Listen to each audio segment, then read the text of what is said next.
Hey, happy Monday morning, everyone. Welcome back to Morning Musings. This is video number 24 in our study of the resurrection in 1 Corinthians chapter 15. And hope you had a great weekend, by the way, and I hope you're planning on having a fantastic Christmas holiday. Well, we've come to the point of 1 Corinthians 15 where Paul said that Christ was the first fruit of those who had fallen asleep, that is, died before him. And as I pointed out to you, Sam Frost has been attempting, in 2 videos so far, to respond to some of the things that I had to say. And then on Facebook, he's been writing some things and trying to answer a little bit of the problems that he raised for himself by his video. Now, here's what Sam Frost said, and this strikes folks at the very heart of what Paul actually said and the way people are willing to manipulate what Paul actually said to twist it and to turn it to make it say something it simply doesn't say. And it illustrates, I invented a Latin term many years ago, purely in levity. And that Latin term is argumentum desperatum. And what I mean by that is the longer I live and the more I witness people attempting to answer covenant eschatology, the more desperate their arguments become. The more they are willing to twist and to distort what those of us who espouse the truth of covenant eschatology actually say. I raised the point in response to Sam Frost. Sam Frost said, even though and because God said to Adam and Eve, in the day you eat of the forbidden fruit, you will surely die. Now, please catch the power of this. Sam Frost agrees and admits that Adam and Eve died spiritually the very day they ate. Now, I have to point out that in his video number 2, Sam said, well, spiritual death is not real. There is no such thing because the spirit never dies. And then less than a minute later he says they died spiritually. Okay, if there's no such thing as spiritual death, then how did they die spiritually? You see, this is the problem. Well, anyway, Sam Frost said they did die covenantally, relationally, that very day. But God offered an animal sacrifice for them. He covered their nakedness, and they did not die. Adam and Eve did not die. The animal did, but the animal was a substitute for Adam and Eve. So Adam and Eve did not die for 900 years. Now, I just have to point out the incongruity of this. Sam Frost tells us that man is a singularity. You cannot dichotomize between man spiritually and man physically. But what does Sam Frost do? He bifurcates man's existence. And he says man died covenantally the very day he ate, but he did not die spiritually for 900 years. And I pose the following question. If it was true, and it most assuredly was true according to Sam Frost, if it was true that the animal sacrifice, the substitutionary animal sacrifice, delayed, forestalled, postponed the biological death of Adam and Eve for 900 years, why did it not likewise postpone their spiritual alienation from God for the same period of time?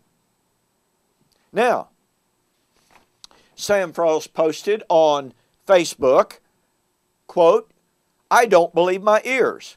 But Don Preston is simply asking this, why don't the animal sacrifices do what the sacrifice of Christ did? Why doesn't the animal sacrifice have the same efficacy as did Christ? That's his response, wow, unquote. Ladies and gentlemen, this is argumentum desperatum exemplified, magnified. I absolutely did not ask why the animal sacrifices don't do what Christ's sacrifice does. I asked if animal sacrifices could postpone biological death for 900 years, then why does not the sacrifice of Christ, which is far better, according to Hebrews chapter 10, why doesn't the sacrifice of Christ forestall, postpone our physical death for at least that same period of time? You see, what Sam has done is completely ignored my argument. He twisted my argument. He distorted it and made me ask something I never asked. I pointed out that Sam Frost himself said, due to the substitutionary animal sacrifice, Adam and Eve did not die for 900 years. I then posed the question, since Jesus' death was substitutionary in nature, i.e. his physical death per Sam Frost, then why does not that substitutionary physical death of Jesus not forestall our physical death for at least 900 years? Now you can go back and you can watch Sam Frost's video, and you will find him not addressing that question even with one syllable of response. You know, folks, look, you can't say logically that animal sacrifices were a substitute for the physical death of Adam and Eve for 900 years without logically raising the question, Jesus' physical death was a substitute for our physical death, according to Sam Frost. Why then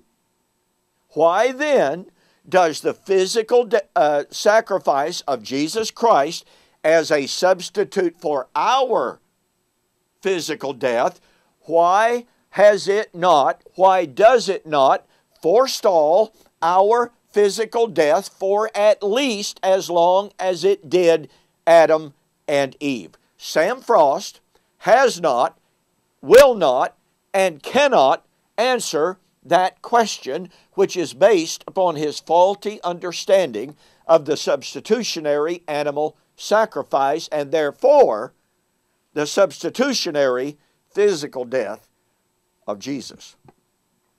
Now, we're going to address even more specifically this concept of Christ being the first fruit, the first to be raised from the dead.